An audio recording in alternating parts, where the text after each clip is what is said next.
নবীজি বলেন, কারো অন্তরের মধ্যে যদি গম পরিমাণ, জব পরিমাণ, সরিষার দানা পরিমাণ ইমান থাকে, গম পরিমাণ, জব পরিমাণ, সরিষার দানা পরিমাণ ইমান, এই মানুষটা যদি বিভিন্ন অপরাধের কারণে জাহান্নামের সাজা ভোগ করতেও হয়, জাহান্নামের সাজা ভোগ করার পর আমি নবী বলে দিলাম, একদিন জাহান্নাম থেকে বের হয়ে ওই সরিষা পরিমাণ ইমানের কারণে আল্লাহর জান্নাতে প্রবেশ করবে। খাঁটি ইমান, বিশুদ্ধ ইমান, এটার মধ্যে কোনো ঝামেলা করা যাবে না। আল্লাহ কথাগুলা বুঝার তৌফিক দান করেন। দোকানের শাটারটা লাগাইতেছেন, অর্ধেক শাটার আপনি নিছেন, মুয়াজ্জিন মসজিদের মধ্যে বলে কদ কামাতিস সালাহ, কদ কামাতিস সালাহ, নামাজ দাঁড়ায় গেছে, নামাজ দাঁড়িয়ে গেছে। এই টাইমে কাস্টমার এসে কয় 10,000 টাকার সদায় লাগবে, টেনশনে পড়ে গেলেন, নামাজ 10,000, নামাজ 10,000, নামাজ 10,000, পুরাই টেনশনে আছে। আল্লাহ তাআলা বলেন, সম্পদ যেন তোমাদেরকে আল্লাহর থেকে দূরে সরায় না দেয়। নামাজ দাঁড়িয়ে গেছে, আপনি শাটারও লাগাইতেছেন নামাজে যাওয়ার জন্য, আল্লাহ তাআলা বলেন, এই শোনো, সম্পদ যেন আল্লাহর থেকে দূরে সরায় না দেয়। কাস্টমার কয় 10,000, মুয়াজ্জিন কয় কদ কামাতিস সালাহ, টেনশনে পড়ে গেছে, কি করব? সূরা তাহার 132 নম্বর আয়াতে আল্লাহ বলেন, লা নাসআলুকা রিজকা নাহনু নারযুকুকা, নবী আপনার কাছে আমি রিজিক চাই না, আমি আপনারে রিজিক দেই। পরিবারকে নামাজের কথা বলেন, নিজে নামাজ পড়েন। নামাজের পর আল্লাহ তাআলা রিজিকের কথা কেন বললেন? কারণ রিজিকের টেনশনে মানুষ নামাজ থেকে দূরে থাকে। আল্লাহ বলেন, বান্দা তুমি নামাজে যাও, আমি তোমার থেকে রিজিক চাই না, আমি আল্লাহ তোমাকে রিজিক দিয়ে দেই। আল্লাহ তাআলা বলেন, ইন কানা আবাউকুম, যদি তোমাদের মা বাবা, ওয়া আবনাউকুম, যদি তোমাদের সন্তান, ওয়া ইখওয়ানুকুম, যদি তোমাদের ভাই বোন, ওয়া আজওয়াজুকুম, যদি তোমাদের বিবি, ওয়া আশিরাতুকুম, যদি তোমাদের পরিবার আত্মীয় স্বজন, ওয়া আমওয়ালুন ইখতারাফতুমুহা, যদি তোমাদের উপার্জিত সম্পদ, ওয়া তিজারাতুন তাখশাউনা কাসাদাহা, তোমাদের ব্যবসা, যেই ব্যবসায় লস হওয়ার টেনশনে থাকো, ওয়া মাসাকিনু তারদাউনাহা, যে বাসস্থান তোমরা অনেক ভালোবাসো, আহাব্বা ইলাইকুম মিনাল্লাহ ওয়া রাসূলিহি ওয়া জিহাদিন ফি সাবিলি, আল্লাহ তাআলা বলেন, এই 8টা জিনিস যদি আল্লাহ এবং তার রাসূল চাইতে তোমাদের কাছে বেশি প্রিয় হয়, ফাতারাব্বাসু, অপেক্ষা করো, হাত্তা ইয়াতি আল্লাহু বিআমরি, আল্লাহ তাআলা গজব নিয়ে আসার অপেক্ষা করো। বলি নাউযুবিল্লাহ। কি শিখলাম? এই 8 জিনিসের প্রতি আমাদের মহব্বত আছে বেশি। আল্লাহ বলেন, এইগুলা যদি আল্লাহর চেয়ে বেশি মহব্বতের হয়, নবীর চেয়ে বেশি মহব্বতের হয়, তাহলে গজবের অপেক্ষা থাকো। তাহলে কি শিখলাম? এই 8 জিনিসের চাইতে আল্লাহকে বেশি ভালোবাসা, রসুলকে বেশি ভালোবাসতে হবে। আল্লাহ তৌফিক দান করে। এখানে কয় জিনিসের ভালোবাসার কথা হলো? 8 জিনিসের ভালোবাসার কথা। এবার আমার সাথে বলেন, সাধারণত মৌলিকভাবে 2টা জিনিস আমাদেরকে আল্লাহর থেকে দূরে রাখে। 1 সম্পদ, 2 সন্তান। এই 2টা মৌলিকভাবে আমাদেরকে খালি আল্লাহর থেকে গাফেল করে দেয়। সূরা মুনাফিকুনের 9 নম্বর আয়াতে আল্লাহ বলেন, ইয়া আইয়ুহাল্লাযীনা আমানু লা তুলহিকুম আমওয়ালুকুম ওয়ালা আওলাদুকুম আন যিকরিল্লাহ। আল্লাহ তাআলা বলেন, হে ঈমানদারগণ, লা তুলহিকুম আমওয়ালুকুম ওয়ালা আওলাদুকুম, তোমাদের সম্পদ, তোমাদের সন্তান তোমাদেরকে যেন গাফেল করে না দেয়, আন যিকরিল্লাহ, আল্লাহর স্মরণ থেকে যেন গাফেল করে না দেয়।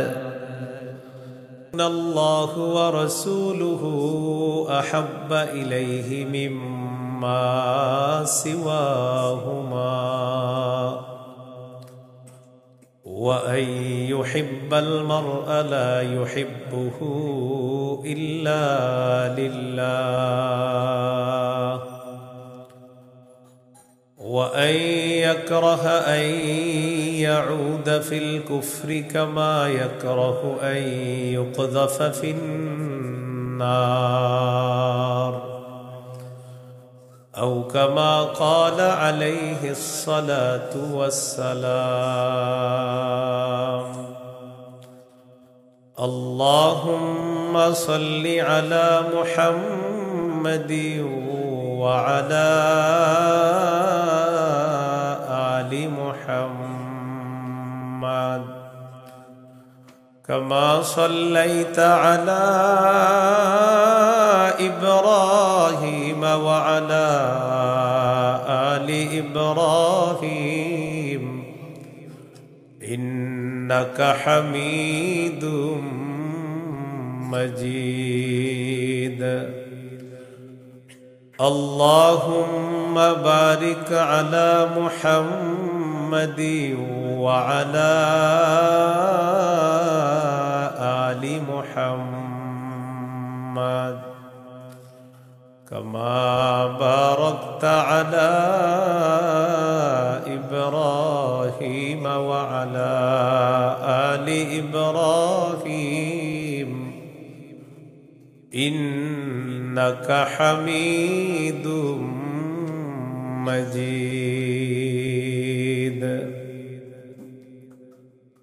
اللهم إني أعوذ بك من شر لساني ومن شر سمعي ومن شر بصري ومن شر مني ভাই বক্সের আওয়াজ কমান ভাই বক্সের আওয়াজ কমান বক্সের আওয়াজ কমান জামিয়া মুহাম্মাদিয়া ইমদাদুল উলুম মাদ্রাসা গাজীপুর রওজাতুস সালিহাত মহিলা মাদ্রাসা গাজীপুরের উদ্যোগে হাফেজ ছাত্রদের পাগড়ি প্রদান উপলক্ষে ষষ্ঠ বার্ষিক ইসলামী মহাসম্মেলনের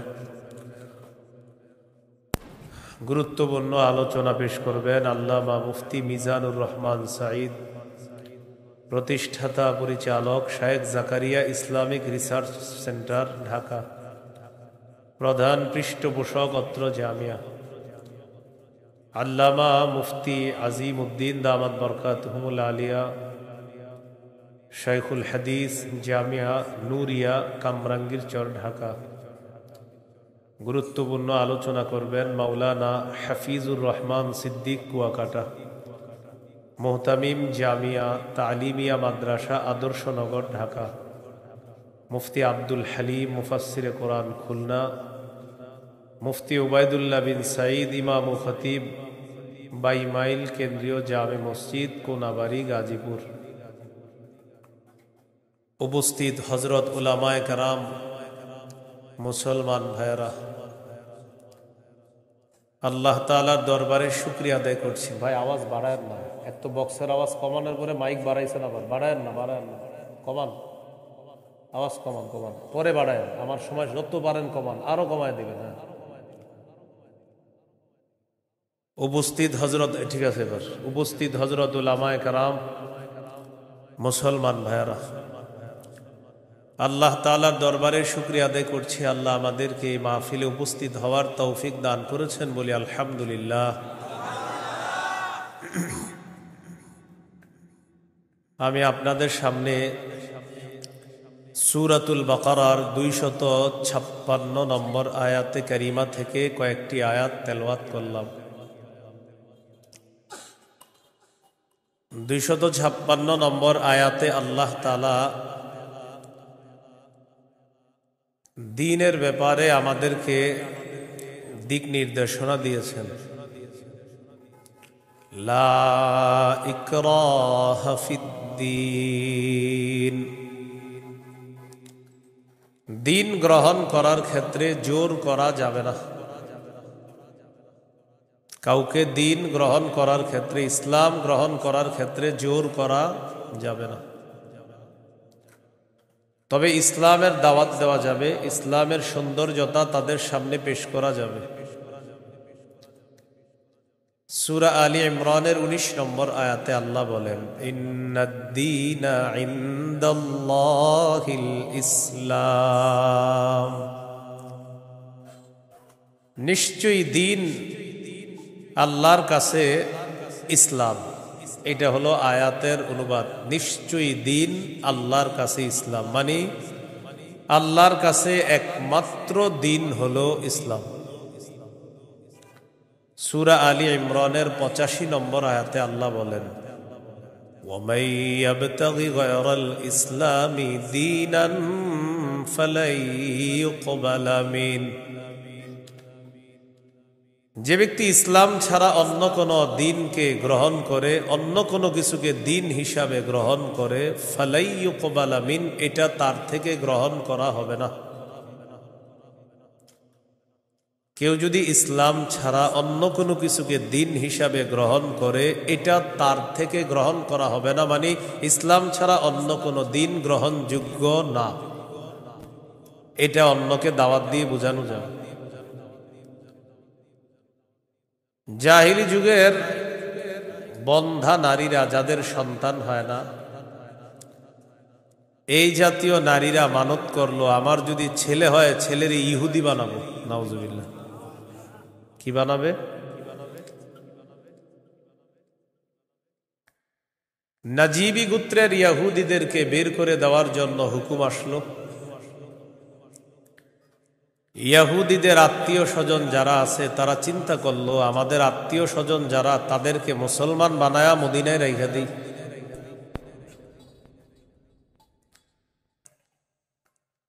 হুসাইন আল আনসার নামে নবীর একজন সাহাবী, তিনি রাসূল সাল্লাল্লাহু আলাইহি সাল্লামের কাছে গেলেন, গিয়ে বললেন, ইয়া রাসূলুল্লাহ, আমার দুজন পুত্র সন্তান খ্রিস্টান, আমি তাদেরকে যদি জোর করে মুসলমান বানিয়ে মদিনায় রেখে দিই। বাবা মুসলমান, সন্তান খ্রিস্টান। রাসূলুল্লাহ সাল্লাল্লাহু আলাইহি সাল্লামকে বললেন, আমি আমার দুই পুত্রকে যদি জোর করে মুসলমান বানিয়ে রেখে দেই, তখন আল্লাহ তাআলা সূরা বাকারার 256 নম্বর আয়াত নাজিল করলেন, লা ইকরাহা ফিদ্দীন। ইসলাম গ্রহণ করার ক্ষেত্রে জোর করা যাবে না। কদ তাবায়্যানার রুশদু মিনাল গাই। হেদায়েত স্পষ্ট হয়ে গিয়েছে গুমরাহি থেকে, পথভ্রষ্টতা থেকে। কোনটা হেদায়েত, কোনটা গুমরাহি, এটা মানুষের কাছে স্পষ্ট। এই কথা আল্লাহ কেন বললেন? হেদায়েত মানুষের সামনে এখন স্পষ্ট, এখন যদি মানুষ গ্রহণ না করে, এটা তার হতভাগা হওয়ার লক্ষণ। যদি সে গ্রহণ করে, এটা তার সৌভাগ্য, সে একজন সৌভাগ্যবান, সে সৌভাগ্যবান হওয়ার লক্ষণ হবে যদি হেদায়েত গ্রহণ করে। জোর করে বলা যাবে না তুমি মুসলমান হতেই হবে। ফামান ইয়াকফুর বিত-তাগুতি ওয়া ইউমিন বিল্লাহ ফাকাদ ইসতামসাকা বিল উরওয়াতিল ওয়াসকা লা ইনফিসামা লাহা। হেদায়েত স্পষ্ট হয়ে যাওয়ার পরেও যারা তাগুতকে অস্বীকার করবে, আল্লাহকে যারা বিশ্বাস করবে, হেদায়েত আর গুমরাহি দুইটা স্পষ্ট হয়ে যাওয়ার পর যারা তাগুতকে অস্বীকার করবে তথা পথভ্রষ্টতাকে বর্জন করবে, ওয়া ইউমিন বিল্লাহ, আর যারা আল্লাহকে বিশ্বাস করবে, ফাকাদ ইসতামসাকা বিল উরওয়াতিল ওয়াসকা, সে এমন এক মজবুত হাতলকে আঁকড়ে ধরলো, লা ইনফিসামা লাহা, যেই মজবুত হাতল কখনো ছুটে যাওয়ার সম্ভাবনা নাই। এমন এক মজবুত হাতল, যেই মজবুত হাতল তাকে জান্নাতে পৌঁছায় দিয়েছে। এটা হলো তাওহীদ। বলেন, এটা কি? তাওহীদ। তাগুত দ্বারা উদ্দেশ্য হলো যত সীমা লঙ্ঘনকারী আছে সবাই। আল্লাহ তাআলা বলেন, ফামান ইয়াকফুর বিত-তাগুতি ওয়া ইউমিন বিল্লাহ, যারা তাগুতকে অস্বীকার করবে আর আল্লাহকে বিশ্বাস করবে, ফাকাদ ইসতামসাকা বিল উরওয়াতিল ওয়াসকা লা ইনফিসামা লাহা, তারা এমন এক মজবুত হাতল আঁকড়ে ধরলো যেটা ছুটে যাওয়ার সম্ভাবনা নাই, বিচ্ছিন্ন হওয়ার সম্ভাবনা নাই। এই মজবুত হাতলের নাম হলো তাওহীদ, আল্লাহর একত্ববাদ স্বীকার করা। তাওহীদের মৌলিক 4টি শর্ত। প্রিয় ভাইয়েরা, কয় শর্ত? 1 নম্বর, আল্লাহ ছাড়া কোনো ইলাহ নাই এই বিশ্বাস নিয়ে মৃত্যুবরণ করা। 2 নম্বর, আল্লাহ ছাড়া কোনো ইলাহ নাই এই কথা মুখে বলবো, পাশাপাশি এই কথায় সামান্যতম সন্দেহ করা যাবে না। 3 নম্বর, আল্লাহ ছাড়া কোনো ইলাহ নাই মুখে বলার পাশাপাশি অন্তরে বিশ্বাস করা। 4 নম্বর, সবচাইতে বেশি আল্লাহকে ভালোবাসা। এই হলো তাওহীদের 4 শর্ত। তাওহীদের কয় শর্ত? 1 নম্বর, আল্লাহ ছাড়া কোনো ইলাহ নাই এই বিশ্বাস নিয়ে মৃত্যুবরণ করা। 2 নম্বর, আল্লাহ ছাড়া কোনো ইলাহ নাই এই কথায় সন্দেহ করা যাবে না। 3 নম্বর, আল্লাহ ছাড়া কোনো ইলাহ নাই এটা মুখে বলা, অন্তরে বিশ্বাস করা। 4 নম্বর, আল্লাহকে সবচেয়ে বেশি ভালোবাসা। এই হলো তাওহীদের 4 শর্ত। বাইরের মাইকের আওয়াজ আবার বাড়াইছেন, ঠিক না? ওইটা কমান, ওইটাও কমান। আপনি পরে বাড়ান, আমার বয়ানটা একটু কমান না, সমস্যা নেই। বুঝে না কিছু, মানে আমি এটা আপনার জন্য ভালো। আরো বুঝে না, এর কথা হলো ফাটাইতে হবো, বুঝতে হবো আমার মাইক এরকম এরকম। আমি তো বলছি না খারাপ, আমি বলছি খারাপ, আমি তো ভালোই বলছি।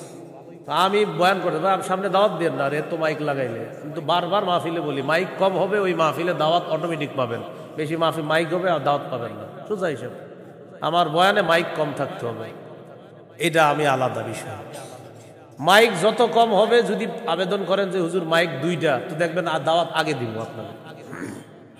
মাইক বেশি লাগাবেন, আমার পাবেন না, সোজা হিসাব। মাইক কমাইতে হবে আমার বয়ানে কারো যেন কোনো ক্ষতি না হয়, মাথায় রাখবেন। তাওহীদের 4টা শর্ত। 1 নম্বর, আল্লাহ ছাড়া কোনো ইলাহ নাই এই বিশ্বাস নিয়ে মৃত্যুবরণ করা। 2 নম্বর, আল্লাহ ছাড়া কোনো ইলাহ নাই এই কথায় সামান্য সন্দেহ করা যাবে না। 3 নম্বর, আল্লাহ ছাড়া কোনো ইলাহ নাই এটা মুখেও বলা, অন্তরে বিশ্বাস করা। 4 নম্বর, আল্লাহকে সবচেয়ে বেশি ভালোবাসা। 1 নম্বর শর্ত, আল্লাহ ছাড়া ইলাহ নাই এই বিশ্বাস নিয়ে মৃত্যুবরণ করা। সহিহ বুখারীর 26 নম্বর হাদিস।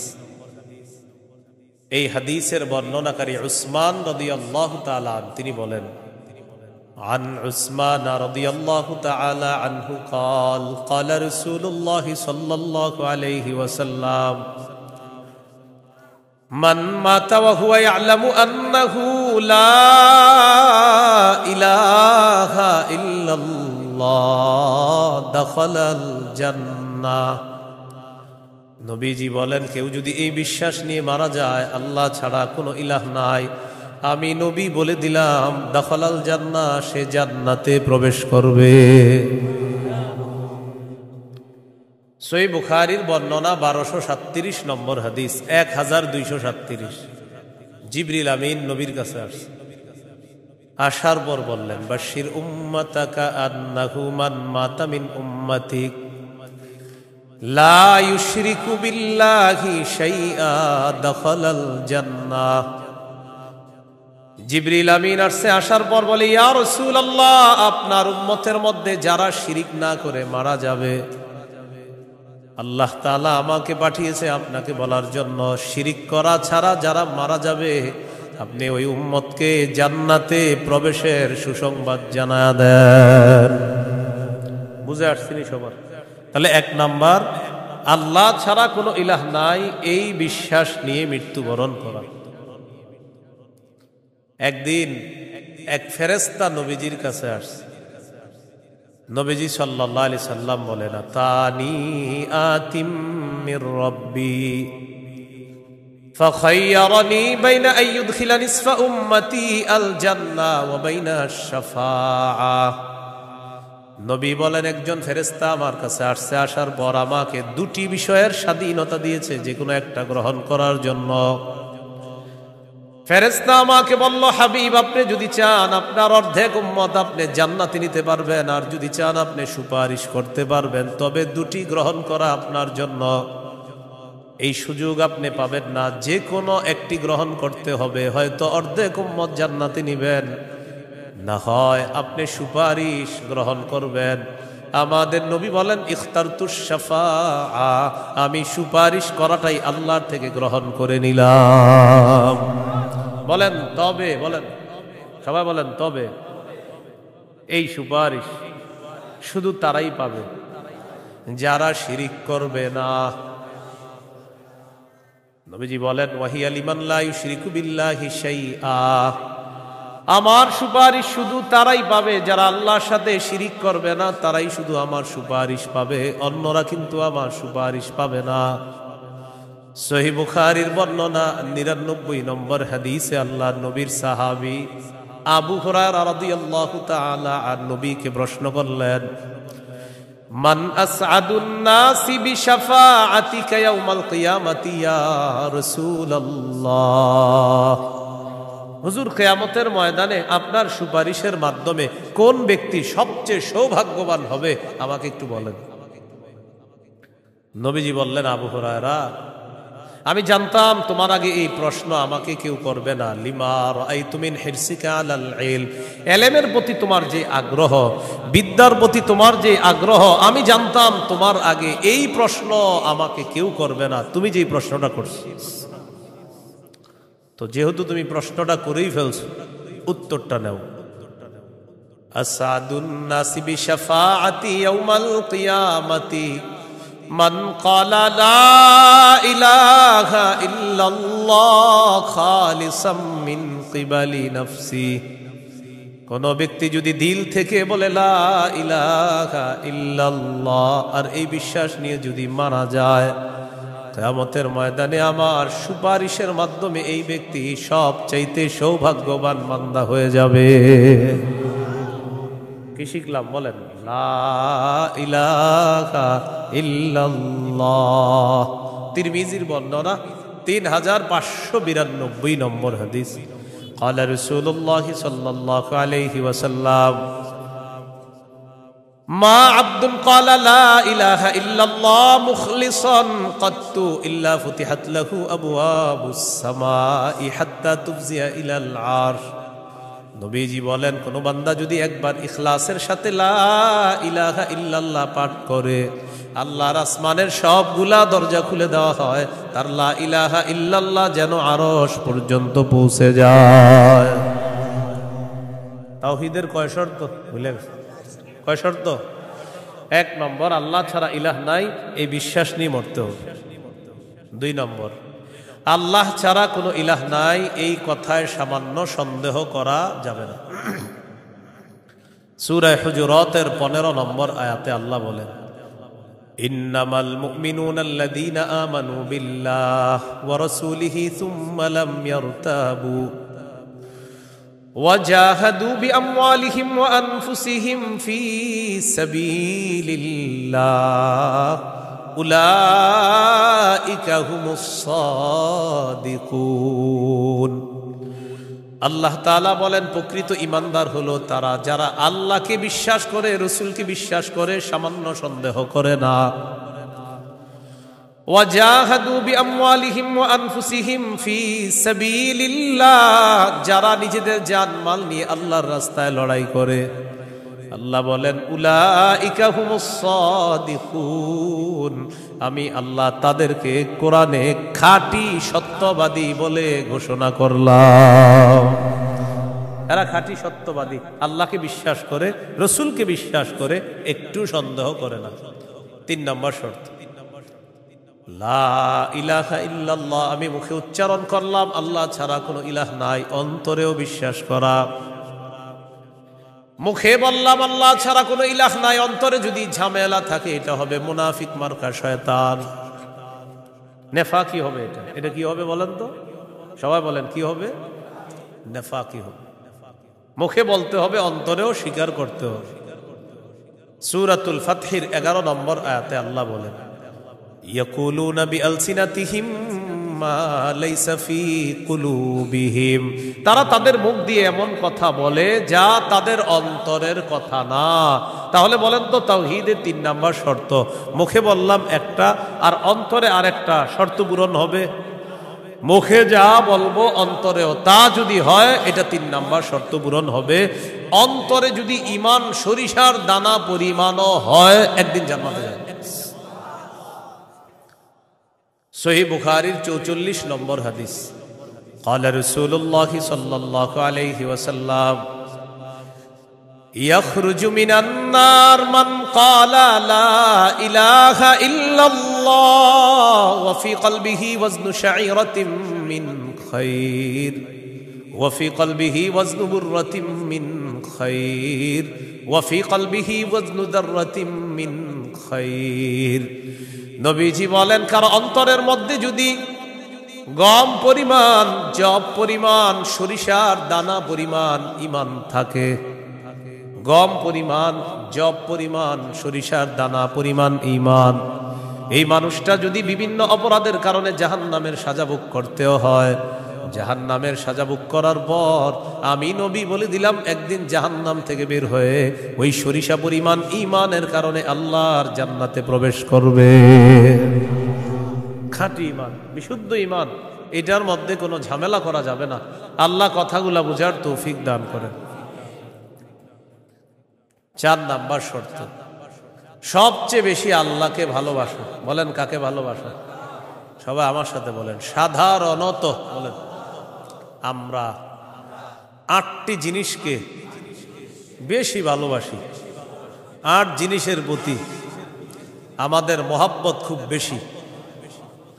এই ৮ জিনিসের চাইতেও আল্লাহকে, রসুলকে বেশি ভালোবাসতে হবে। কয় জিনিসের প্রতি টান আছে বেশি? ৮ জিনিসের কথা আল্লাহ বলছে সূরা তাওবা ২৪ নম্বর আয়াত। আমি প্রথম আয়াতটা পড়ি, এরপর অনুবাদ করব, আমরা সবাই গণব। আল্লাহ তাআলা বলেন, কুল ইন কানা আবাউকুম ওয়া আবনাউকুম ওয়া ইখওয়ানুকুম ওয়া আজওয়াজুকুম ওয়া আশীরাতুকুম ওয়া আমওয়ালুন ইকতারাফতুমুহা ওয়া তিজারাতুন তাখশাউনা কাসাদাহা ওয়া মাসাকিনু তারদাউনাহা আহাব্বা ইলাইকুম মিনাল্লাহি ওয়া রাসূলিহি ওয়া জিহাদিন ফি সাবিলিহি ফাতারাব্বাসু হাত্তা ইয়াতিয়াল্লাহু বিআমরি। কত? আল্লাহ তাআলা বলেন, ইন কানা আবাউকুম, যদি তোমাদের মা বাবা, ওয়া আবনাউকুম, যদি তোমাদের সন্তান, ওয়া ইখওয়ানুকুম, যদি তোমাদের ভাই বোন, ওয়া আজওয়াজুকুম, যদি তোমাদের বিবি, ওয়া আশীরাতুকুম, যদি তোমাদের পরিবার আত্মীয় স্বজন, ওয়া আমওয়ালুন ইখতারাফতুমুহা, যদি তোমাদের উপার্জিত সম্পদ, ওয়া তিজারাতুন তাখশাউনা কাসাদাহা, তোমাদের ব্যবসা, যেই ব্যবসায় লস হওয়ার টেনশনে থাকো, ওয়া মাসাকিনু তারদাউনাহা, যে বাসস্থান তোমরা অনেক ভালোবাসো, আহাব্বা ইলাইকুম মিনাল্লাহ ওয়া রাসূলিহি ওয়া জিহাদিন ফি সাবিলি।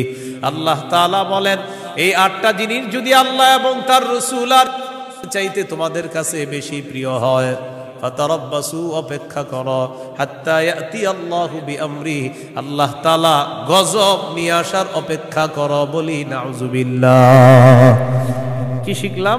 এই ৮ জিনিসের প্রতি আমাদের মহব্বত আছে বেশি। আল্লাহ বলেন, এইগুলা যদি আল্লাহর চেয়ে বেশি মহব্বতের হয়, নবীর চেয়ে বেশি মহব্বতের হয়, বেশি মহব্বতের হয়, তাহলে গজবের অপেক্ষা থাকো। তাহলে কি শিখলাম? এই ৮ জিনিসের চাইতে আল্লাহকে বেশি ভালোবাসা, রসুলকে বেশি ভালোবাসতে হবে।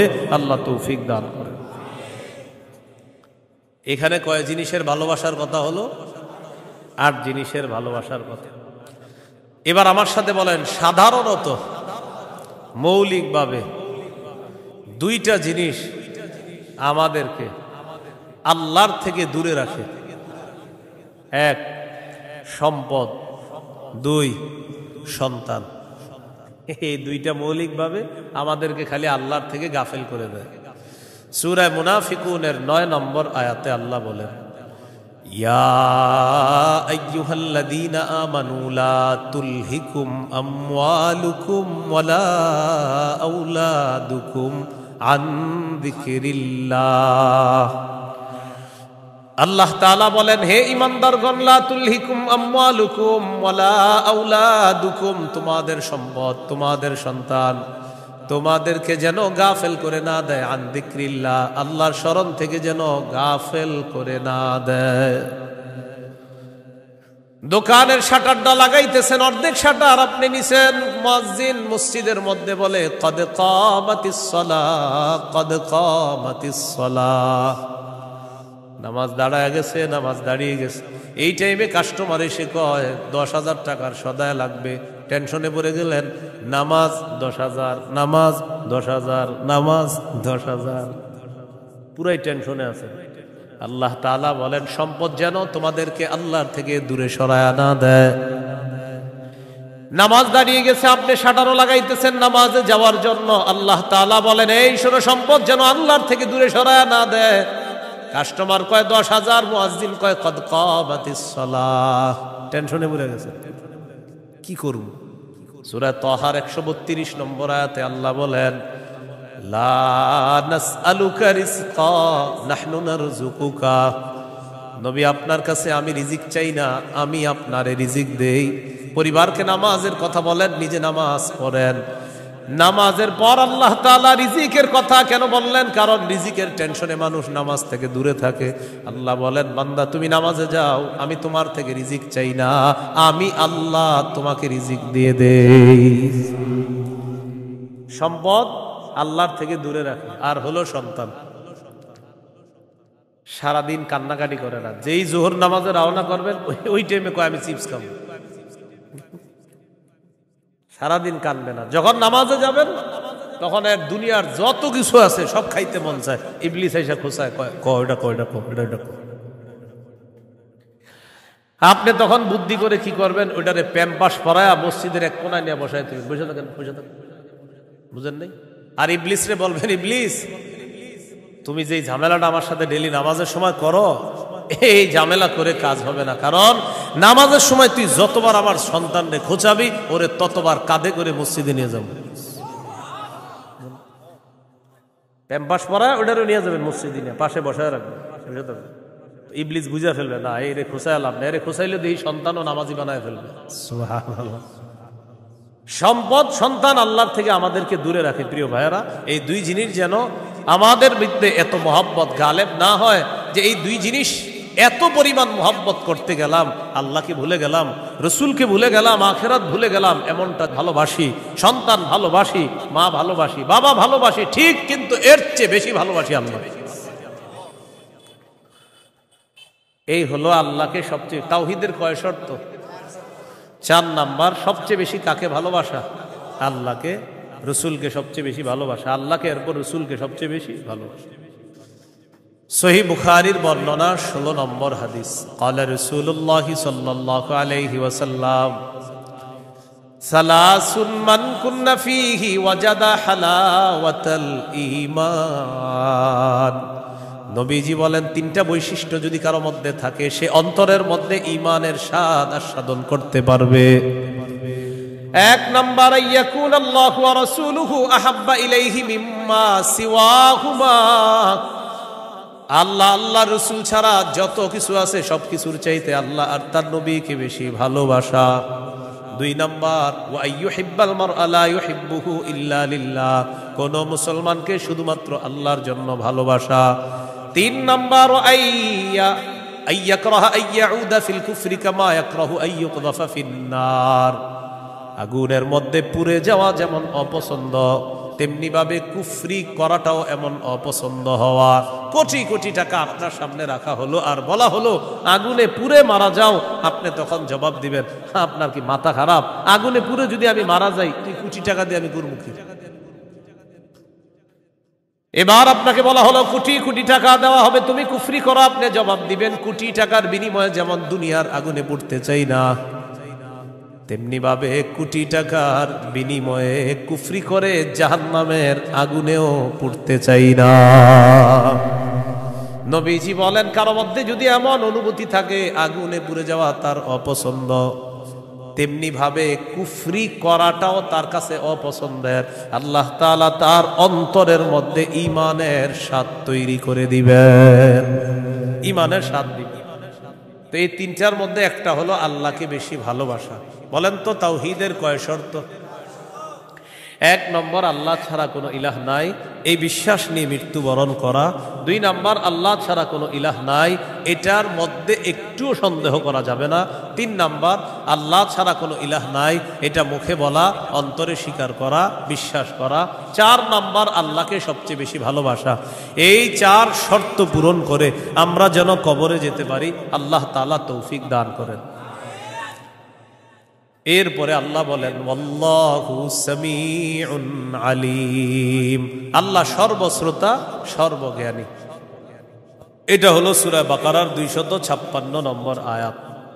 এখন আপনাদেরকে 56 নম্বর আয়াত থেকে জিজ্ঞাসা করতে চাই, একটা হলো তাগুতের দল আর একটা হলো আল্লাহর দল। দুনিয়াতে মৌলিকভাবে মানুষের দল 2টা, একটা হলো হিজবুল্লাহ আল্লাহর দল, আর একটা হিজবুশ শয়তান শয়তানের দল। এই 2 দল মৌলিকভাবে মানুষের মধ্যে সূরা মুজাদালায় 2 দলের কথা আছে। তো এই 2 দলের মধ্যে আমরা কার দলে থাকবো? আল্লাহর দলে না শয়তানের দলে? আল্লাহর দলে আমরা যারা থাকবো, আল্লাহ আমাদের অভিভাবক হয়ে যাবে। এই কথাটা আল্লাহ সূরা বাকারার 257 নম্বর আয়াতে বলতেছে। মন দিয়ে শুনেন কি বল, আল্লাহু ওয়ালিয়ুল্লাযীনা আমানু, যারা ঈমানদার তাদের অভিভাবক আল্লাহ। সুবহানাল্লাহ। আপনারা মাঝে মাঝে এমনি দোয়া করতে পারেন না, আল্লাহ আপনি আমার অভিভাবক, আল্লাহ আপনি অভিভাবক। আল্লাহ সূরা বাকারা 257 নম্বর আয়াতে বলছেন, আপনি আমার অভিভাবক। আল্লাহ আমি তো সমস্যায় আছি, আমারে সমাধান করে দাও। এইভাবে বলতে হবে, আল্লাহ আপনি বলছেন আপনি আমার অভিভাবক, আল্লাহ আপনি আমার সমস্যা সমাধান করে দেন। এইভাবে আল্লাহকে বলতে হবে। আল্লাহু ওয়ালিয়ুল্লাযীনা আমানু, আল্লাহ বলেন যারা ঈমানদার তাদের অভিভাবক হলেন আল্লাহ। ইউখরিজুহুম মিনাজ যুলুমাতি ইলান নূর, আল্লাহ তাআলা অভিভাবক ঈমানদারদেরকে অন্ধকার থেকে বের করে আলোর দিকে আল্লাহ তাআলা নিয়ে যায়। ওয়াল্লাযীনা কাফারু আউলিয়াউহুমুত তাগুত, আর যারা কাফের তাদের অভিভাবক হলো শয়তান। বলেন তো ঈমানদারের অভিভাবক কে? কাফেরের অভিভাবক কে? উলাইকা আসহাবুন নারি হুম ফিহা খালিদুন।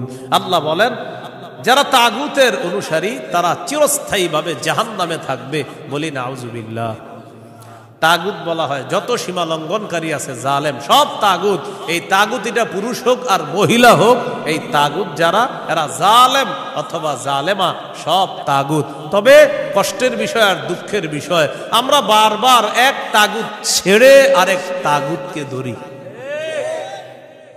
এক তাগুত ছেড়ে আরেক তাগুতকে কি করি? ধরি। কেন ধরি জানেন? বৃষ্টি থেকে বাঁচার জন্য ঝর্ণা নিচে এসে দাঁড়ায় আর কি। কোথায় দাঁড়াই? বাঁচার জন্য কি থেকে কোথায় এসে দাঁড়াই?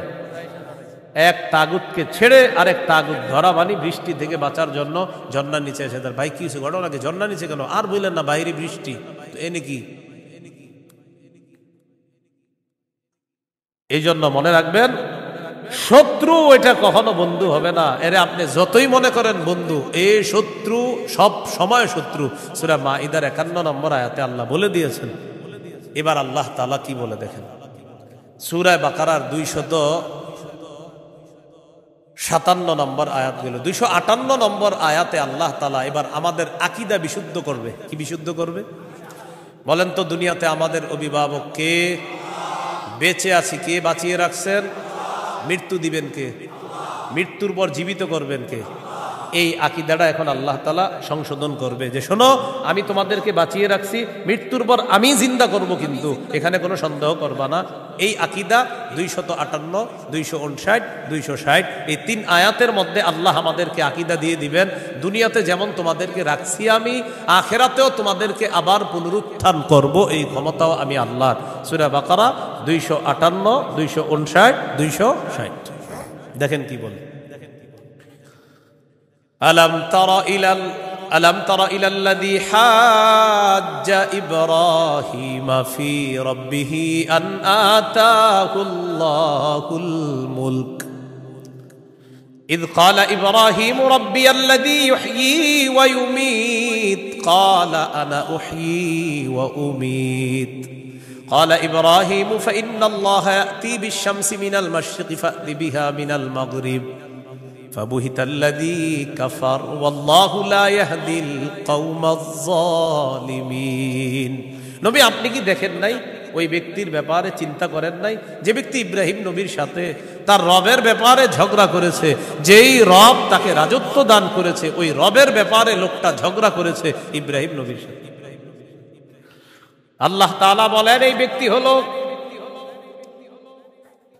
বাবেল শহরের বাদশাহ নমরুদ। ইব্রাহিম নবীর সাথে ঝগড়া লাগছে, এই কারণে নমরুদকে আল্লাহ তাআলা রাজত্ব দান করছে। রাজত্ব পাওয়ার পর নমরুদ কয় আমি খোদা। ইব্রাহিম নবী বললেন আমার রব রব্বি আল্লাযী ইহয়ী ওয়া ইউমীত, আমার রব হলেন তিনি যিনি জীবন দেয়, যিনি মৃত্যু দান করেন। নমরুদ পাল্টা জবাব দিয়ে বলে ক্বালা আনা উহয়ী ওয়া উমীত, আমিও তো জীবন দেই আমিও তো মৃত্যু দেই। নাউজুবিল্লাহ। হ্যাঁ, ইব্রাহিম নবী বললেন রব তিনি যিনি জীবন দেয় মৃত্যু দেয়। নমরুদ কথা আমিও তো জীবন দিই মৃত্যু দিই। তো ইব্রাহিম নবী তাহলে কি করতে হবে? আমারও রব মানো, কারণ আমিও জীবন দিই মৃত্যু দিই। ইব্রাহিম নবী বললেন কিভাবে? জেলখানা থেকে দুইজন আসামি ধরে আনছে, একজনকে মেরে ফেলছে আর একজনকে ছেড়ে দিছে। মারার পর বলে এই যে দেখো আমি মৃত্যু দিলাম, ছেড়ে দেওয়ার পর বলে এই যে দেখো আমি জীবন দিলাম। কি ইন্টারন্যাশনাল পদ্ধতির জীবন মৃত্যু! হ্যাঁ, দুইজনকে ধরে আনছে, একটাকে হত্যা করছে আর একটাকে ছেড়ে দিছে। হত্যা করার পর বলে দেখো জীবন দিলাম মৃত্যু দিলাম, জীবন দিলাম কিভাবে? আর একটাকে ছেড়ে দিছে, এইটা ছেড়ে দেওয়ার পর বলছে আমি তাকে জীবন দিলাম। আপনারা বলেন এটা কি জীবন মৃত্যু? ইব্রাহিম নবী চিন্তা করলেন এরে এমন এক কথা বলে আটকাইতে হবে যেই কথার পরে আর ঝগড়া করবে না। قال إبراهيم فإن الله يأتي بالشمس من المشرق فأت بها من المغرب। ইব্রাহিম নবী বললেন আমার রব আল্লাহ প্রতিদিন সূর্য পূর্ব দিক থেকে উঠায়, তুমি পশ্চিম দিক থেকে উঠায় দাও। তুমিও তো রব, তোমার দাবি অনুযায়ী। নাউজুবিল্লাহ। ফাবুহিতাল্লাযী কাফার, আল্লাহ তাআলা বলেন যে ঝগড়া করছে নমরুদ কাফের, ধরাশয়ী হয়ে গেল, ঝগড়ায় হেরে গেল। মুফাসসিরিনে কেরাম বলেন নমরুদ পাল্টা বলতে পারতো ইব্রাহিম আমি সূর্য পশ্চিম দিক থেকে উঠাতে পারবো না, তোমার রব আল্লাহ প্রতিদিন পূর্ব দিক থেকে সূর্য উঠায়, আমি তো পারবো না। তুমি তোমার রব আল্লাহকে বলো সূর্যটা যেন পশ্চিম দিক থেকে উঠায় দেখায় দেয়। মুফাসসিরিনে কেরাম বলেন নমরুদ বুঝে শুনেই পাল্টা চ্যালেঞ্জ দেয় নাই। কেন দেয় নাই? নমরুদ কিন্তু চ্যালেঞ্জ দিতে পারতো পাল্টা, ইব্রাহিম তুমি আমারে বললা আমি যেন সূর্য পশ্চিম দিক থেকে উঠাই, তোমার রব যেহেতু পূর্ব দিক থেকে উঠায়, তো পাল্টা প্রশ্ন করতে পারতো নমরুদ ইব্রাহিম আমি তো পারলাম না, তোমার রব আল্লাহকে বলো আল্লাহ যেন সূর্যটা পশ্চিম দিক থেকে উঠায় দেখায়। মুফাসসিরিনে কেরাম বলে নমরুদ এটা বুঝে শুনেই পাল্টা প্রশ্ন করে নাই, কারণ নমরুদ জানে এই প্রশ্ন করলে ইব্রাহিম চ্যালেঞ্জ গ্রহণ করবে, আল্লাহকে বলবে আল্লাহ সাথে সাথে সূর্য পশ্চিম দিক থেকে উঠায় দেখায়। আর এটা যদি করে ফেলে নমরুদের দল ছোট হয়ে যাবে, হালকা হয়ে যাবে। এই জন্য নমরুদ আর পাল্টা চ্যালেঞ্জ দেয় নাই। বলেন তো নমরুদকে রাজত্ব দিয়েছিল কে? দেওয়ার পর বলে আমি খোদা। কি বলে? আমি খোদা। এই জন্য প্রিয় ভাইয়েরা সামনের দিকে যাদেরকে আমরা শাসন ক্ষমতায় বসাবো, যাদেরকে আমরা দায়িত্ব দিব, বুঝে শুনে দায়িত্ব দিতে হবে। কি শুনে? বলেন আমার সাথে প্রতিদিন 2 রাকাত অতিরিক্ত নফল নামাজ পড়ব, পড়ার পর 3টা দোয়া করব। 1 নাম্বার আল্লাহ, বলেন আল্লাহ কিয়ামতের আগে বাংলাদেশে আর কোন নারী প্রধান চাই না। হ্যাঁ, কি প্রধান চাই না? সবাই জোরে বলেন কেন? আরো জোরে বলেন, আরো জোরে, আরো জোরে। قال رسول الله صلى الله عليه وسلم لا يفلح قوم ولوا امرهم امرأتان। নবীজি বলেন ওই জাতি কিছুতেই কখনোই সফল হবে না যেই জাতি তাদের নেতৃত্বে কোনো নারীকে বসায়া দেয়। আপনি বুঝেন আর না বুঝেন আমার নবীর কথা সঠিক। তো এই জন্য এই একটা বিষয় দোয়া করবেন। 2 নাম্বার দোয়া বলেন আল্লাহ মরার আগে বাংলাদেশে শরিয়া আইন দেখে যেতে চাই।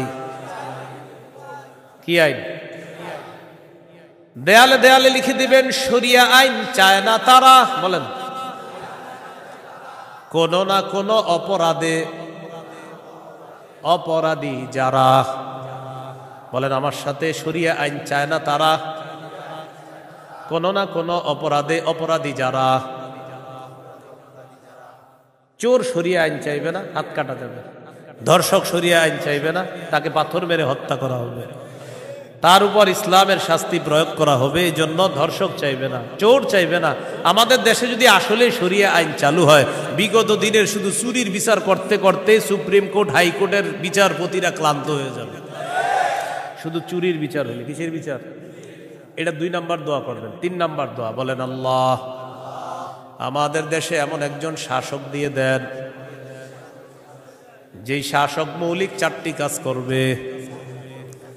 1 নাম্বার নামাজ কায়েম করবে, 2 নাম্বার যাকাত প্রতিষ্ঠিত করবে, 3 নাম্বার সৎ কাজের আদেশ করবে, 4 নাম্বার অসৎ কাজের নিষেধ করবে। সবাই বলেন দলিল, বলেন দলিল। সূরা হজ 41 নম্বর আয়াত। কোন সূরা? কত নম্বর আয়াত? এই আয়াতে আল্লাহ বলেন, আল্লাযীনা ইম্মাক্কান্নাহুম ফিল আরদি আকামুস সালাহ ওয়া আতাউয যাকাতা ওয়া আমারু বিল মারুফি ওয়া নাহাউ আনিল মুনকার। আল্লাহ তাআলা বলেন, আমি যাদেরকে দুনিয়ার শাসন ক্ষমতায় বসাই তাদের মৌলিক কাজ হবে 4টা। 1 নাম্বার আকামুস সালাহ, তারা রাষ্ট্রীয়ভাবে নামাজ কায়েম করতে হবে। রাষ্ট্রের প্রত্যেকটা নাগরিক যেন নামাজ পড়ে, এই দায়িত্ব পালন করতে হবে। 2 নাম্বার ওয়া আতাউয যাকাত, যাকাতের বিধান রাষ্ট্রীয়ভাবে চালু করতে হবে। আমাদের দেশে যদি রাষ্ট্রীয়ভাবে যাকাতের বিধান চালু হয়ে যায়, আর সব ধনীরা যদি 1 বছর যাকাত আদায় করে, কয় বছর? ওই বছর সুদ বলবে, যাকাত তুমি ভালো থেকো, আমি সুদ বিদায় নেই। কয় বছর? 1 বছর যদি যাকাত যারা দেয়, এরা যদি দেয়, সুদ বলবে, যাকাত তুমি থাকো, আমি চলে যাই, কারণ আমার আর থাকার জায়গা নাই। বলেন আমার সাথে, সুদে ফকির আরো ফকির হয়, যাকাতে ফকির আরো ধনী হয়। দলিল ইবনে মাজাহ 2279 নম্বর হাদিস। আবার বলেন, বলেন, সুদে ফকির আরো ফকির হয়, যাকাতে ফকির ধনী হয়। বলেন, আমাদের এই রাষ্ট্র সুদ ভিত্তিক হওয়ার কারণে এখন আমরা সবাই মোটামুটি ভিক্ষুক। কারণ আমাদের প্রত্যেকের মাথা পিছু 1,07,000 টাকা ঋণ। তো আপনি কোথায় ধনী? সুদের শেষ পরিণতি ভিক্ষা। এটা আপনার যদি বুঝে না আসে, কিছু করার নাই। আমার নবীর কথা যেটা বলবে নবী, আজ হোক কাল হোক, সেটা ফলবেই, কোনো সন্দেহ নেই। তো আমরা দাবি করি 90% মুসলমান, এখানে অর্থ ব্যবস্থা সুদ ভিত্তিক। এজন্য আমরা স্লোগান পাল্টাবো, বলেন দারিদ্র বিমোচনে সুদ নয় যাকাত। বলেন তো দারিদ্র বিমোচনে কি? দারিদ্র বিমোচনে সুদ নয় যাকাত। এগুলা দেয়ালে লিখে দিবেন যে দারিদ্র বিমোচনে সুদ নয় যাকাত। লিখে দিবেন দারিদ্র বিমোচনে সুদ নয় যাকাত। লিখবেন সুদে ফকির আরো ফকির হয়, যাকাতে ফকির আরো ধনী হয়। নমরুদকে রাজত্ব দিছে আল্লাহ তাআলা, সে এখন বলে আমি খোদা। বলেন নাউজুবিল্লাহ। বলেন জীবন মৃত্যু কে দেয়? এটা হলো সূরা বাকারা 258 নম্বর আয়াত।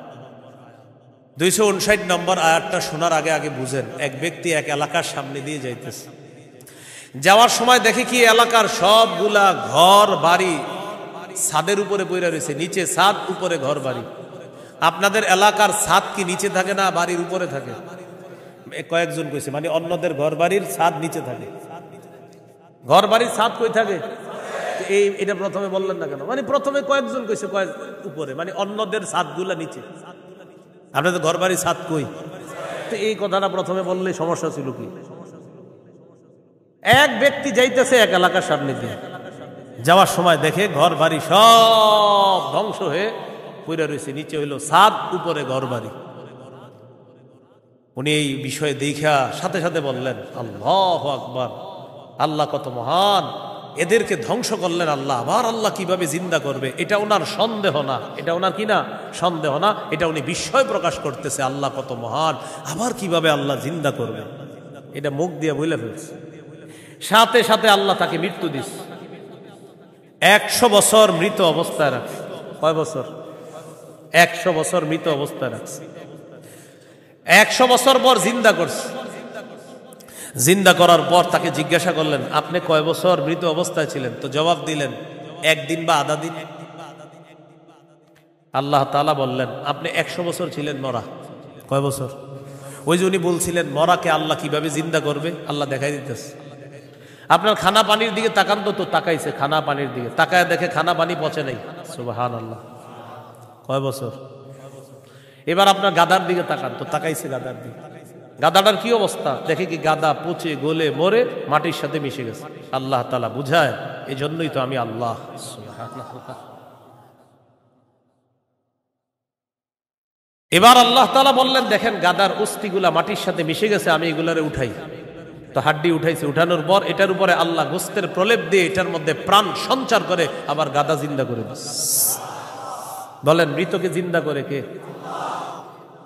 এই কথাটাই আল্লাহ তাআলা বলেন, আও কাল্লাযী মাররা আলা ক্বরিয়াতি ওয়া হিয়া খাফিয়াতুন আলা উরুশিহা। অথবা নবী আপনি কি ওই ব্যক্তির ব্যাপারে চিন্তা করেন নাই যে ব্যক্তি এক এলাকার সামনে দিয়ে গেছে, যাওয়ার সময় দেখে এলাকার সবগুলা ঘর বাড়ি ছাদের উপর পড়া, এর মানে ঘর বাড়িগুলা সব ধ্বংস। ক্বালা আন্না ইউহয়ী হাযিহিল্লাহু বা'দা মাউতিহা। তখন তিনি বললেন, আল্লাহ তাআলা কিভাবে তাদেরকে মৃত্যুর পর আবার পুনরায় জিন্দা করবেন। ফাআমাতাহুল্লাহু মিআতা আমিন। আল্লাহ তাআলা তাকে 100 বছরের জন্য মৃত্যু দিলেন। সুম্মা বাআসা, আবার তাকে জিন্দা করলেন। করার পর আল্লাহ বললেন, ক্বালা কাম লাবিস্তা, কতদিন আপনি এইভাবে মৃত অবস্থায় কাটিয়েছেন? তিনি জবাব দিলেন, লাবিস্তু ইয়াওমান আও বা'দা ইয়াওম, একদিন বা আধা দিন আমি মৃত অবস্থায় ছিলাম। কয়দিন? না আপনারা বলেন আসলে কয় বছর? আল্লাহ তাআলা বলেন, ক্বালা বাল লাবিস্তা মিআতা আমিন ফানজুর ইলা তাআমিকা ওয়া শারাবিকা লাম ইয়াতাসান্না। আপনি 100 বছর মরা ছিলেন, খানার দিকে তাকান, পানির দিকে তাকান, লাম ইয়াতাসান্না, পচে নাই। সুবহানাল্লাহ। ওয়ানজুর ইলা হিমারিকা, গাদাটার দিকে তাকান, গাদার দিকে তাকাইছে, তাকায় দেখে পচে গলে মাটির সাথে মিশে গেছে। আল্লাহ তাআলা বলেন, জানেননি কেন আপনাকে আমি মৃত্যু দিলাম, আবার 100 বছর পর আপনাকে আমি কেন জিন্দা করলাম? ওয়ালিনাজআলাকা আয়াতাল লিন্নাস, আমি আপনাকে দুনিয়ার মানুষের সামনে নিদর্শন হিসাবে রেখে দিলাম যে দেখো আমি আল্লাহ মৃতকে জিন্দা করি, এর দৃষ্টান্ত দুনিয়াতেই দেখায়া দিলাম। কয় বছর মৃত্যু রাখছে, এরপরে আল্লাহ আবার উঠেছে। এবার আল্লাহ বললেন, অনজুর ইলাল ইযামি কাইফা নুনশিজুহা, ওই যে আপনার গাদার অস্থিগুলা মাটির সাথে মিশে গেছে, দেখেন কিভাবে আমি উত্থিত করি। সুম্মা নাকসুহা লাহমা, এরপর দেখেন কিভাবে গোস্তের পোশাক হাড্ডিগুলার উপর পড়ায়া দেই। আল্লাহ গোস্তের পোশাক পরায়া প্রাণ সঞ্চার করে গাদা আবার জিন্দা করে। এবার তিনি বললেন, মানে কে? ওই যে যিনি বলছিলেন 100 বছর আগে আল্লাহ কিভাবে জিন্দা করবে, তখন তিনি বললেন, ক্বালা আ'লামু আন্নাল্লাহা আলা কুল্লি শাইইন কাদির। আমি বুঝতে পারছি, আমি জানি আল্লাহ সবকিছুর উপর ক্ষমতাবান। বলেন সবকিছুর উপর ক্ষমতাবান কে? 100 বছর মৃত রাইখা আবার জিন্দা করার ক্ষমতা কার? এখন আমি কি আপনাদেরকে বলছি লোকটাকে? এই লোকটাকে বলছি? বলি নাই। এলাকা কোনটা এটাও বলছি? বলি নাই। কোরআনে এলাকার নামও আসে নাই, ওই ব্যক্তির নামও আসে নাই। তবে মুফাসসিরিনে কেরাম বলেন, এই ব্যক্তি যে একজন নবী ছিলেন এতে সন্দেহ নেই। উনি একজন কি ছিলেন? নবী ছিলেন, এতে কোনো সন্দেহ নেই। এটা হলো মুফাসসিরিনে কেরামের বক্তব্য। মুআররিখিন যারা আছে, ঐতিহাসিকগণ, তারা বলেন আগে পরে গবেষণা করলে বোঝা যায় তিনি ছিলেন উযাইর আলাইহিস সালাম। কোন নবী? অথবা বলেন, অথবা আরমিয়া আলাইহিস সালাম, এটা একজন নবীর নাম। তাহলে ওই জনপদের সামনে দিয়ে যিনি গিয়েছেন তিনি একজন নবী ছিলেন, এই ব্যাপারটা স্পষ্ট। তবে তিনি কোন নবী ছিলেন, উজাইর নবী না আরমিয়া নবী, এই ব্যাপারে ঐতিহাসিকগণ বলেন তিনি হয়তো উজাইর নবী, না হয় আরমিয়া আলাইহিস সালাতু ওয়াস সালাম। এখন এলাকা, এটা কোন এলাকা? ঐতিহাসিকগণ বলেন এলাকাটা বাইতুল মুকাদ্দাসের বুখতে নসর যে এলাকা দখল করেছিল, ওই বুখতে নসরের এলাকাটা ইতিহাস গবেষণা করলে বোঝা যায় ওই এলাকাটা আল্লাহ ধ্বংস করার পর তখন ওই নবী এলাকার সামনে দিয়ে গিয়েছিলেন। তাহলে এলাকার নাম সরাসরি কোরআনে নাই, এলাকার নাম সরাসরি হাদিসে নাই, নবীর নাম সরাসরি কোরআনে নাই, নবীর নাম সরাসরি হাদিসে নাই। মুফাসসির এবং ঐতিহাসিকগণ গবেষণা করে বলেন আগা গোড়া এটা গবেষণা করলে বোঝা যায় নবী ছিলেন হযরত উজাইর অথবা আরমিয়া, আর এলাকাটা ছিল বাইতুল মুকাদ্দাস। এই হলো সূরা বাকারার 259 নম্বর আয়াত। সূরা বাকারার 260 নম্বর আয়াত। এই আয়াতেও আল্লাহ আমাদের আকীদা স্বচ্ছ করবে যে দেখো দুনিয়াতে আমি তোমাদেরকে জিন্দা রাখছি, আবার আমি মৃত্যু দিব, আবার তোমাদেরকে পুনরুত্থান করব, এই ক্ষমতা। বিসমিল্লাহির রহমানির রহিম। আল্লাহুম্মা লাকাল হামদু ওয়া লাকাশ শুকর। সূরা বাকারা 260 নম্বর আয়াত আল্লাহ বলেন وَإِذْ قَالَ إِبْرَاهِيمُ رَبِّ أَرِنِي كَيْفَ تُحْيِي الْمَوْتَى قَالَ أَوَلَمْ تُؤْمِنْ قَالَ بَلَى وَلَكِنْ لِيَطْمَئِنَّ قَلْبِي قَالَ فَخُذْ أَرْبَعَةً مِنَ الطَّيْرِ فَصُرْهُنَّ إِلَيْكَ ثُمَّ اجْعَلْ عَلَى كُلِّ جَبَلٍ مِّنْهُنَّ جُزْءًا ثُمَّ ادْعُهُنَّ يَأْتِينَكَ سَعْيًا وَاعْلَمْ أَنَّ اللَّهَ عَزِيزٌ حَكِيمٌ। স্মরণ করুন ওই সময়কে যখন ইব্রাহিম নবী বললেন রব্বি আরিনি কাইফা তুহিল মাউতা, আল্লাহ আপনি আমাকে দেখান আপনি কিভাবে মৃতকে জিন্দা করেন। আল্লাহ তাআলা বললেন ক্বালা আওয়ালাম তুমিন, ইব্রাহিম আপনি কি বিশ্বাস করেন না? ইব্রাহিম নবী জবাব দিলেন ক্বালা বালা ওয়ালাকিন লিয়াতমাইন্না কলবি, আল্লাহ অবশ্যই বিশ্বাস করি, তবে আমার অন্তরের প্রশান্তির জন্য আমি জানতে চাই আল্লাহ আপনি কিভাবে মৃতকে জিন্দা করেন। ভাই 259 আর 260 নম্বর আয়াতে একটা বিষয় কিন্তু মনে রাখেন, আমি আবার বারবার বলতেছি কথাটা। 259 নম্বর আয়াতে ওই যে নবী বললেন আল্লাহ কিভাবে মৃতদেরকে জিন্দা করবেন, এটা কিন্তু নবীর সন্দেহ না। আবার বলছি এটা কি না? সন্দেহ না, বলেন বিস্ময়, কি উনি আশ্চর্য হচ্ছেন। আবার 260 নম্বর আয়াতে ইব্রাহিম নবী বলতেছে আল্লাহ আপনি আমারে দেখান কিভাবে মৃতকে জিন্দা করেন, এটাও ইব্রাহিম নবীর সন্দেহ না, বরং ইব্রাহিম নবী অন্তরকে শান্তি দিতে চায় আল্লাহ আপনি যে মৃতকে জিন্দা করেন এটা দেখলে আমার দিলে একটু ভালো লাগতো, শুধু এই কারণে আমি দেখতে চাই। তাহলে বিষয়টা কি সন্দেহ? নাউজুবিল্লাহ, কোন নবী সন্দেহ করতে পারে না। তো আল্লাহ তাআলা বললেন ক্বালা ফাকুজ আরবাতাম মিনাত তাইর, ইব্রাহিম আপনি 4টা পাখি ধরেন, ফাসুরহুন্না ইলাইকা, এই 4টি পাখি আপনি বসে আনেন, আপনার আয়ত্তে আনেন। আয়াতে আনার পর সুম্মা জাআলা আলা কুল্লি জাবালিম মিনহুন্না জুজআ, 4টা পাখিকে আপনি চূর্ণ বিচূর্ণ করে টুকরা টুকরা করে ফেলবেন। টুকরা টুকরা করার পর এই পাখিগুলার টুকরা টুকরা বিভিন্ন পাহাড়ের মধ্যে আপনি ছিটায় দিবেন। কোন পাখির টুকরাটা কোন পাহাড়ের মধ্যে আছে এটা আপনার জানা নাই।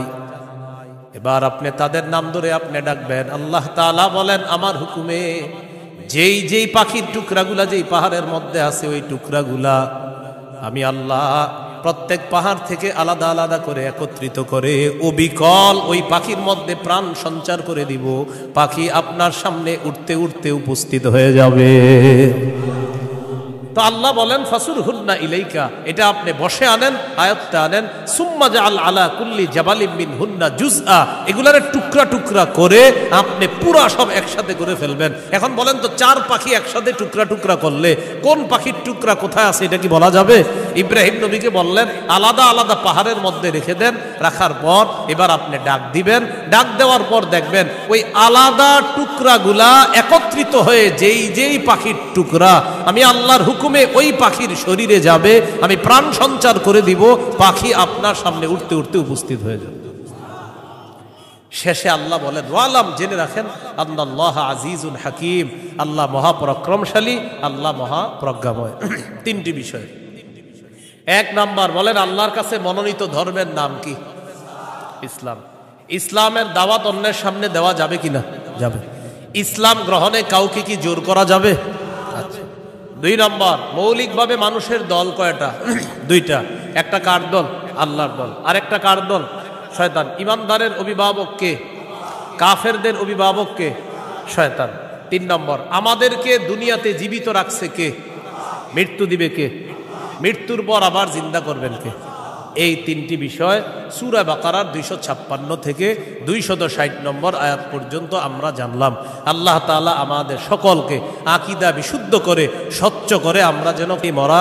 2 নম্বর, আল্লাহ ছাড়া কোনো ইলাহ নাই, সন্দেহ করা যাবে না। 3 নম্বর, আল্লাহ ছাড়া কোনো ইলাহ নাই, এটা মুখে বলা, অন্তরে বিশ্বাস করা। 4 নম্বর, আল্লাহ ছাড়া কোনো ইলাহ নাই, এই কথা তখন প্রমাণ হবে যদি আমি সবচেয়ে বেশি আল্লাহকে ভালোবাসি। বলেন তো কয় জিনিসকে সাধারণত বেশি ভালোবাসি আমরা? 8 জিনিস। এই 8 জিনিস থেকেও কাকে বেশি ভালোবাসতে হবে? আল্লাহ। আল্লাহ তাআলা আমাদের সকলকে আজকের সূরা বাকারার 256 থেকে 60 নম্বর আয়াত পর্যন্ত মূল 3টি কথা ছিল। 1 নাম্বার, আল্লাহর কাছে মনোনীত ধর্ম ইসলাম, এটা গ্রহণ করতে হবে, বাকি গ্রহণ করার ক্ষেত্রে কাউকে জোর করা যাবে না। 2 নাম্বার, একটা শয়তানের দল, একটা আল্লাহর দল। আল্লাহর দলের অভিভাবক আল্লাহ, শয়তানের দলের অভিভাবক মানে যারা, তাদের অভিভাবক হলো শয়তান। তাগুত যারা ইহুদি খ্রিস্টান, তাদের অভিভাবক হলো শয়তান। 3 নাম্বার, আল্লাহ জীবিত রাখছে, আল্লাহ মৃত্যু দিবেন, আল্লাহ আবার জিন্দা করবেন। এই আকীদা, বিশুদ্ধ স্বচ্ছ আকীদা নিয়ে যেন আমরা কবরে যেতে পারি, আল্লাহ তাআলা তৌফিক দান করেন। সুবহানাল্লাহি ওয়া বিহামদিহি, সুবহানাকাল্লাহুম্মা ওয়া বিহামদিকা, আশহাদু আল্লা ইলাহা ইল্লা আনতা, আস্তাগফিরুকা ওয়া আতুবু ইলাইক। আমিন ওয়া আখিরু দাওয়ানা আলহামদুলিল্লাহি রাব্বিল আলামিন। আসসালামু আলাইকুম।